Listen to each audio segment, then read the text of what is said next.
Con su venia, diputado presidente, compañeras y compañeros diputados. A nombre de los integrantes de la Comisión de Puntos Constitucionales, vengo a fundamentar el dictamen con proyecto de decreto por el que se reforman los artículos 116 y 122 de la Constitución Política de los Estados Unidos Mexicanos en materia de régimen político y gobiernos de coalición. En México, desde el año de 1997, se dio la alternancia en el poder y con ello, quien ha tenido la titularidad del Poder Ejecutivo no ha contado con la mayoría absoluta en el Congreso, es decir, no cuenta con la mayoría parlamentaria necesaria para concretar la mayoría de sus propuestas. Por ello y con el fin de lograr acuerdos que aseguren la posibilidad de que se puedan aprobar una agenda legislativa en común entre varios partidos políticos, es que debemos establecer las reglas para que esto suceda, que exista un mecanismo que garantice la fluidez parlamentaria. Los últimos gobiernos electos en México han sido gobiernos divididos, gobiernos sin mayoría, en donde los legisladores de oposición, al ser una minoría parlamentaria, no podían incidir en la agenda legislativa. En la práctica parlamentaria se han dado importantes consensos en temas de relevancia nacional, por lo que con esta finalidad se logró llevar a cabo la reforma constitucional en materia político-electoral de diciembre del 2013, publicada el 10 de febrero del año en curso. Se incluyó en la fracción 17ª del artículo 89 constitucional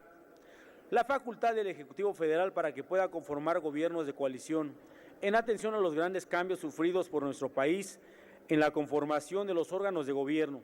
otorgando esta herramienta para mejorar el funcionamiento bidireccional entre los poderes ejecutivo y legislativo. En la actualidad, se observa a nivel mundial una tendencia en la conformación de gobiernos de coalición, derivando de la pluralidad étnica, social y cultural existente en diversos países y en razón de la creciente globalización,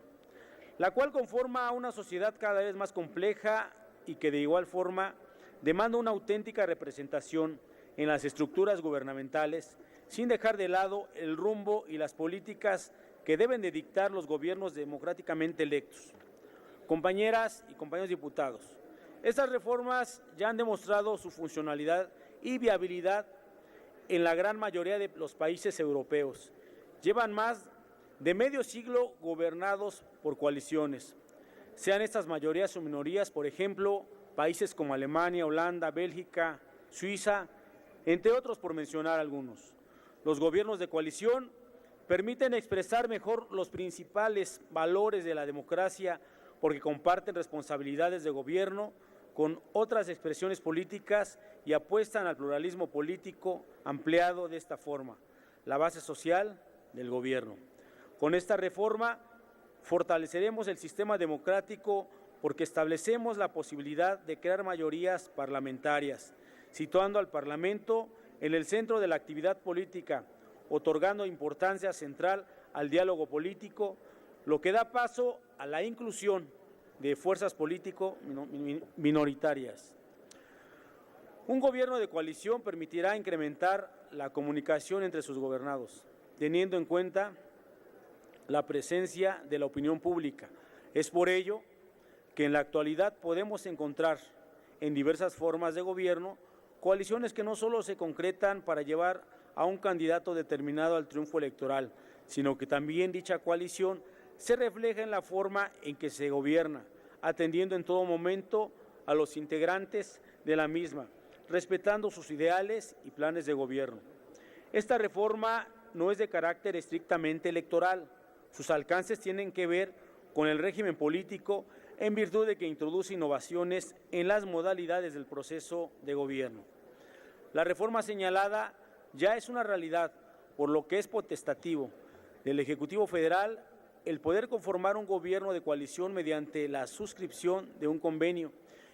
y un programa aprobado por el Congreso de la Unión. Ahora bien, la reforma de los artículos 116 y 122 posibilita, al igual que la reforma hecha al artículo 89 constitucional, que los gobernadores cuenten con esta herramienta para optar en cualquier momento por un gobierno de coalición con uno o varios de los partidos políticos en las legislaturas de los estados, para con ello alcanzar mayorías y consensos. Esta reforma no solo se basa en un gobierno de coalición, es decir, que se pacte documentalmente, acuerdos mediante un programa de acción gubernamental y consensos legislativos, sino también establecerá la facultad de las legislaturas estatales de ratificar los nombramientos que los gobernadores hagan de los funcionarios que integrarán el gobierno de coalición. Con ello, se obtiene un mejor control institucional al ser aprobados por los congresos. El staff que conformará el gabinete de la entidad federativa. Se exceptúa de tal ratificación por parte de los congresos los titulares de la seguridad pública, en virtud de la prioridad y trascendencia que tiene la seguridad nacional para proporcionar una expedita tranquilidad, paz social y condiciones propicias para el normal desarrollo de la actividad económica y, por ende, de la ciudadanía. La experiencia de la pasada elección federal claramente denota que la democracia mexicana ha cambiado y demanda una nueva generación de reformas integrales. Es por ello que urge redefinir la conformación de los órganos del Estado, así como la relación de cooperación y control que deben existir entre estos, evitando la llamada parálisis legislativa causada por gobiernos divididos. Por lo anterior, los integrantes de las comisiones de puntos constitucionales estamos convencidos que la presente reforma dotará a las entidades federativas la